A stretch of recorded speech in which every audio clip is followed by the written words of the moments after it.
The family tree of the promised Messiah ﷺ is a matter of great importance. This is because the Holy Prophet ﷺ prophesied that the promised Messiah would be of Persian descent. When we look at the pages of history, we find that he in fact was of Persian descent. One of his oldest ancestors was called Haji Barlas, who lived in an area of Persia known as Kish, near the city of Samarkand. One of his other ancestors, Mirza Hadi Beg, in the early 1500s, migrated from Persia to Punjab in India. He was accompanied by the Mughal Emperor Babur.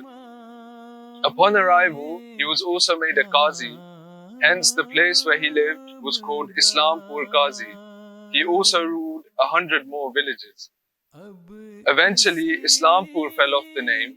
It became Qazi, then Qaziya, and then Qadiya. After the passing away of Mirza Hadi Beg, the family of the promised Messiah ﷺ maintained good relations with the emperor. In the early 1700s, Mirza Faiz Muhammad, who was in charge of the family at the time, was commissioned by the government to suppress a revolt. In honor of his achievements, he was given the Haft Hazari, meaning that he was allowed to have 7,000 soldiers directly under his command. When he passed away, his son, Mirza Gul Muhammad, took charge. He was an extremely pious man. In his time, the rebellion against the government continued, and his kingdom shrunk to 85 villages. However, he had transformed Qadian into such a spiritually beautiful place that the Muslims living around the area would refer to it as Makkah. In 1802, Mirza Gul Muhammad passed away.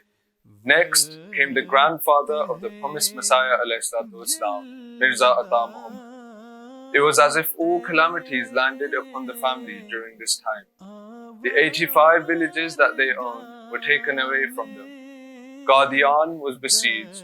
Its intellectual property in the form of the library was burnt. Mirza Ata Muhammad Sahib was tragically poisoned by his enemies.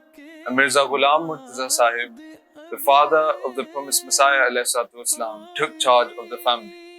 Some years later, he was allowed to move back into Qadian. He also attained 5 of the villages that were previously lost, and he tried throughout his life to get back the stature and wealth that the family possessed earlier on. However, this was of no benefit. Then, in 1835, the promised Messiah ﷺ was born, and a new era began in the history of Islam. It had been decided in the court of the Almighty that it was to be the promised Messiah ﷺ who would reinstate, or should we say, make the status of his family reach unimaginable heights. He had been told by Allah the Almighty that the continuation of his family would now stem from him, and that his name would be the greatest of all. The promised Messiah ﷺ married twice. From his first marriage with Hurmat Bibi Sahiba, he had 2 sons, Sahibzada Mirza Sultan Ahmad Sahib and Sahibzada Mirza Fazl Ahmad Sahib. His second marriage, through divine guidance, was to Hazrat Sayyida Nusrat Jahan Begum Sahiba, Raziyullah Anha, from which he had many children, in accordance with the prophecies made by the Holy Prophet ﷺ that the Messiah of the latter days would marry and have children.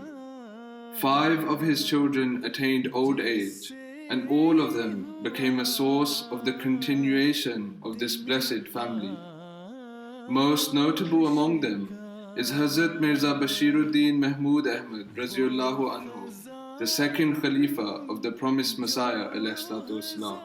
During his lifetime, he married a total of 7 wives and was blessed with 21 children. What is astonishing is that out of these very 21 children, 2 of his sons later on became Khulafa of the Jamaat, namely Hazrat Mirza Nasir Ahmad Sahib Rahmahullah and Hazrat Mirza Tahir Ahmad Sahib Rahmahullah. In fact, our beloved Hazur, Hazrat Mirza Masroor Ahmad Sahib Ayyadahullah Ta'ala bin Nasrihil Aziz, is a beautiful example of how Allah the Almighty has fulfilled the promises made to the promised Messiah alayhi salatu wasalam.